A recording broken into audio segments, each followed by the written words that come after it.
अकबर की सभा में एक तानसेन थे, बहुत अच्छा गाते थे। वो जब गाते थे तो अकबर कहते थे वाह वाह तानसेन, क्या गाए,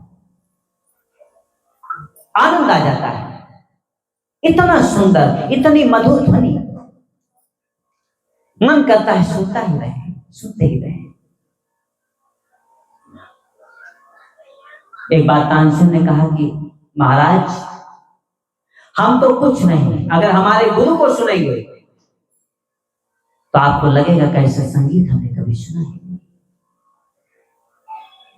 तो उन्होंने कहा कि चलिए हम अवश्य गुरु के पास चलेंगे। उन्होंने कहा ऐसे में राजा के भेष में, प्रजा के भेष में, वो भी छुप करके सुनना होगा। महाराज जाते हैं छुप करके सुनते हैं। वो जब गाते हैं उनके गुरु तो अकबर अध्यात्म में इतना खो जाते हैं, इतना आनंदित होते हैं। उसके बाद तानसेन को बोलते हैं कितना अच्छा गुरु कैसे गा लेते हैं, मैं तो सोचा था तुमसे श्रेष्ठ कोई गायक नहीं होगा, लेकिन इतना श्रेष्ठ गायक जो मन को मुक्त कर दे, उसके अलावा कहीं मन ही न जाए। तो तानसेन ने कहा कि जानते हुए क्यों हुआ? क्योंकि मैं आपके लिए गाता हूं और मेरे गुरु परम पुरुष के लिए गाते हैं। इसलिए कीर्तन जब भी करेंगे परम पुरुष के भाव में कोशिश करें, आंख बंद करके। गाने वाले भी प्रयास करें आंख बंद करके, क्योंकि आंख खोल के करेंगे मन में भाव आ सकता है कितना अच्छा गा, कितने सारे लोग सुन रहे हैं, मैं एक श्रेष्ठ गायक हूं, ऐसा भाव आ सकता है और आता भी है।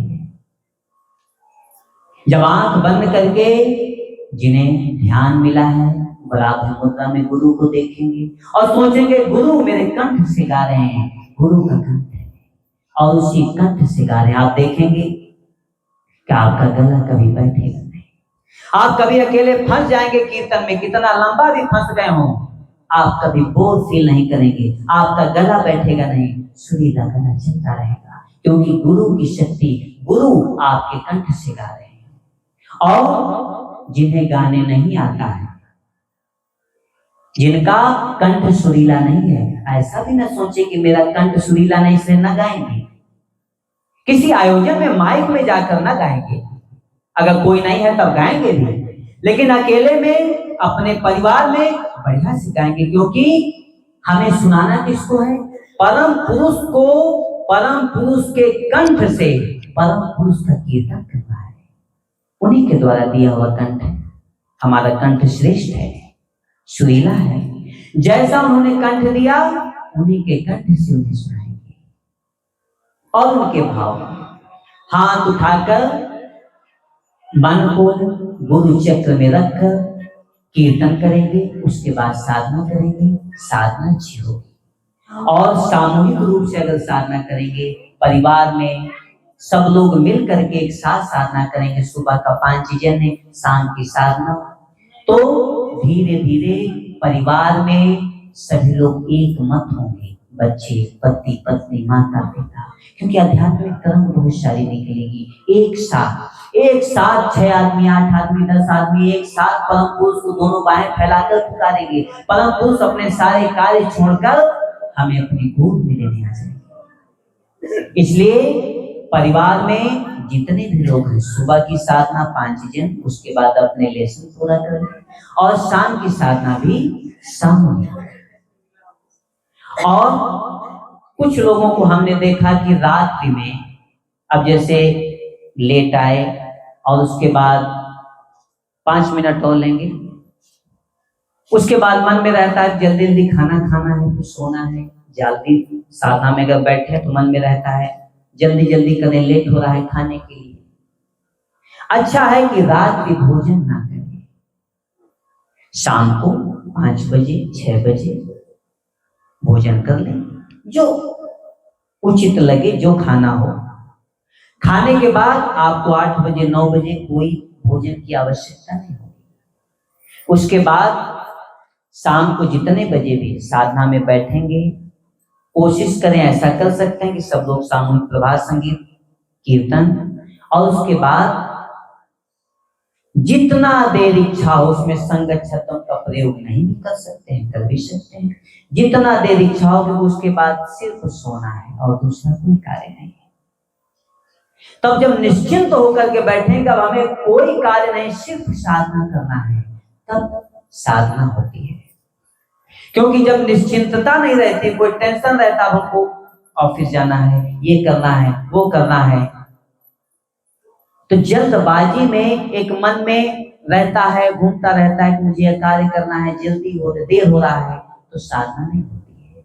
जब मन को एकदम चिंता मुक्त कर देंगे, अब हमारे पास पूरा समय है सिर्फ साधना के लिए, तो कम से कम शाम को अच्छे से आप साधना कर पाएंगे। और जब साधना कर पाएंगे, तब धीरे धीरे गुरु के द्वारा दिया हुआ जो आदर्श है, जो कंडक्ट रूल आचरण विधि है, उसका भी पालन हो पाएगा। नहीं तो धर्म चक्र छूटेगा, और धर्म चक्र छूटेगा तो आप धीरे धीरे साधक न रह जाएंगे, क्योंकि साप्ताहिक अनुष्ठान है धर्म चक्र। और जो व्यक्ति धर्म चक्र छोड़ देता है, फिर उसकी साधना धीरे धीरे कमजोर होने लगती है, क्योंकि गुरु का आदेश है धर्म चक्र करना है। गुरु का आदेश, मंत्र मूलम गुरु वाक्य। किसी परिस्थिति में अगर छूट गया तो एक समय का भोजन का त्याग करना, उपवास करना है, और वह भोजन किसी अभावग्रस्त पशु पक्षी व्यक्ति को खिलाना है। ऐसा भी नहीं कि इसको नियमित कर लेना है, खा धर्म चक्र नहीं करेंगे, एक समय का भोजन खिला देंगे जानबूझकर, तभी गलत है। कभी गलती से छूट गया, जब साधना होगी तो हमारा धर्म चक्र होगा।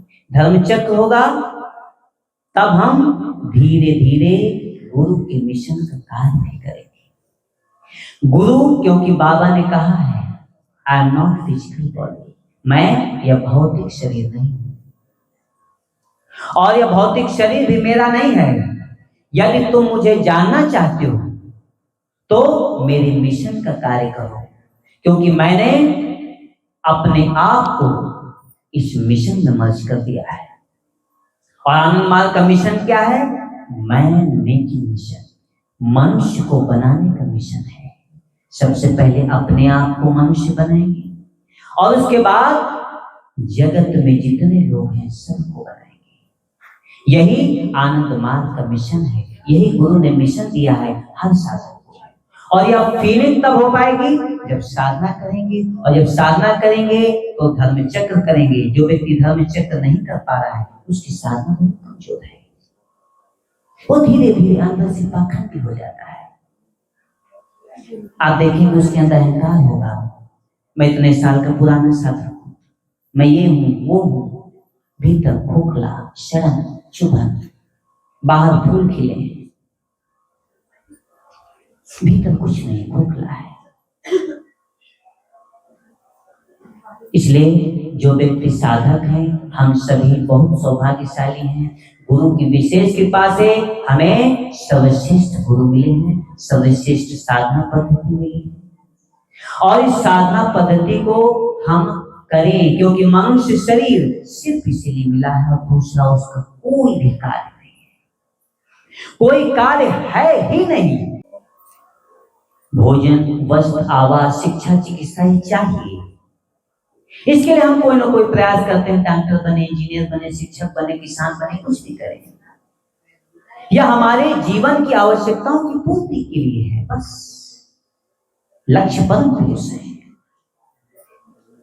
जीवन की आवश्यकताओं की पूर्ति पशु पक्षी भी करते हैं। छोटी सी चिड़िया देखिए कितना अच्छा घोंसला बनाती है, बच्चे को चुनाती है, उसे उड़ना सिखाती है, और जब बच्चा उड़ने लगता है तो जगत में छोड़ देती है।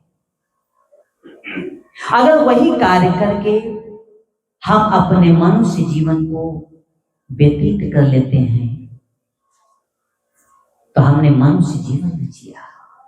मनुष्य जीवन सार्थक न हो पाया, मनुष्य जीवन बेकार हो गया। परम पुरुष ने मनुष्य तन दिया ध्यान करने के लिए, साधना करने के लिए, और हम साधना सीख लिए, लेकिन किए नहीं, कि 5 मिनट 10 मिनट, क्योंकि याद रहे मन का स्वभाव होता है नीचे गिरना, लेकिन जब कोई तंत्र साधना सीखता है, तंत्र साधना सीखता है और जब अध्यात्म मार्ग में परम पुरुष की ओर वह चलना शुरू करता है, तब क्या है, अविद्या माया, अविद्या शक्ति, निगेटिव एनर्जी, उसका कार्य ही होता है कि साधक का पैर पकड़ के खींचना। आम आदमी का कोई पैर पकड़ के खींचने वाला नहीं, क्योंकि वह स्वभावतः गिर रहा है, अपनी स्पीड में स्वभावतः नीचे जा रहा है। और जब साधक साधना करना शुरू करता है तो उसकी स्पीड अविद्या माया खींचती है नीचे की ओर, और जब साधक साधना ठीक से नहीं करेगा तो वह नीचे गिरेगा। इसलिए साधना आवश्यक है, साधना दोनों समय, इस पर समय देना है।